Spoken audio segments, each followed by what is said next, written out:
හැම දේම ඇතෑරලා දාලා උහේ මැරිලා යනවා නම් හොඳයි කියලා හිතන වෙලාවක නම් ඔබ ඉන්නේ. මේක බලන හොඳම වෙලාව තමයි මේක.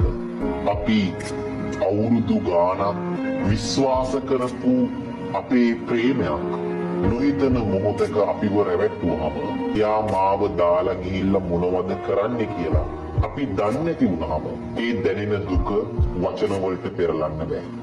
දැන් එයා ඔබව දාලා ගිහිල්ලා ඉවරයි. දැන් කොහොමද හෙට උදේ ඉඳලා අපි අලුත් විදිහට අපේ ජීවිතේ පටන් ගන්න? අද ඔබ ආදරය කරපු නිසා ඔබ අසීමාන්තිකව දුක් වෙනවා. පියවරෙන් පියවර ඇස් දෙක පියාගෙන කල්පනා කරන්න. එයාව හම්බෙච්ච විදිහ, එයයි ඔයයි ලං වෙච්ච විදිහ, එයයි ඔයයි ජීවිතේ ගැන අනාගතේ ගැන බලාපොරොත්තු හදපු විදිහ, එයා ඔයාට බොරු කරපු විදිහ. එදා එයා පළවෙනි බොරුව කරද්දී ඔයා ඒකට වටිනාකමක් දීලා එදා ඒ මිනිස්සයාව ඔයාගේ ජීවිතෙන් අතාරපු නැති විදිහ. එදා එහෙම ඇතෑරියා නම් අද මෙච්චර දුකක් වෙන්නේ නැහැ. ඔබට ආයෙත් එයාව ඕනේ නැහැ. ජීවිතේ අතරමැද්දෙන් හම්බෙච්ච මිනිස්සෙක් නිසා ඔබ ඔබේ ජීවිතේ සම්පූර්ණ හීන ටික එයා මත තියලා එයා ගියාම අඬන්න ඉන්නවා. සමහර වෙලාවට ඔබ අද ඔය එකම හේතුව නිසා දුක් වෙන්නේ පළවෙනි වතාවට නෙවෙයි වෙන්නත් පුළුවන්.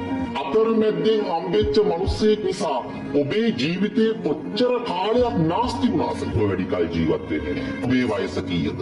ඔබ ඔහු වෙනුවෙන් ඔබේ ජීවිතේ කොච්චර කාලයක් නාස්ති කරාද? ඒ ඇයි? ආයෙත් රැවටෙන්න එපා. ආයෙත් එයාගේ වචන වලට අහු වෙන්න එපා. ආයෙත් එයාව විශ්වාස කරන්න එපා. එයා විතරක් නෙමෙයි. එයාගේ මුහුණු වලින් එන ඔබේ ජීවිතේට එන වෙන කිසිම බාහිර මිනිසෙක්ව විශ්වාස කරන්න එපා. දැන් ඔබ නැගිටින්න පටන් ගන්න. එයා සමහර වෙලාවට මේ වෙලාවේ ෆෝන් එකෙන් වෙන කෙනෙක් එක්ක chat කරන හැටි. හැබැයි ඔබ දුක් වෙලා ඉන්නවා. ඒක ඔබේ ප්‍රේමී අවංකකම නෙවෙයි. ඒක ඔබේ මෝඩකම. හොඳට මතක තියාගන්න.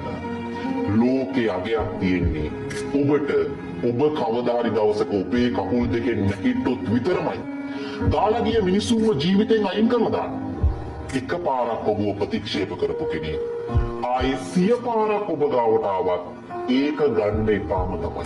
එකපාරක් ඔබව තනි කරපු කෙනෙක් ආයි ජීවිතේ මොන පොරොන්දු 1000ක් දීලාවත් ඔබව තනි කරන එක තනි කරනවාම තමයි.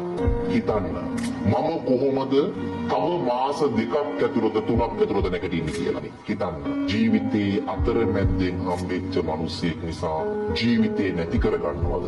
එහෙම නැත්නම් අපිව දාලා ගිය මිනිස්සුන්ට ඕන දෙයක් කරගන්න කියලා අපි නැගිටිනවද?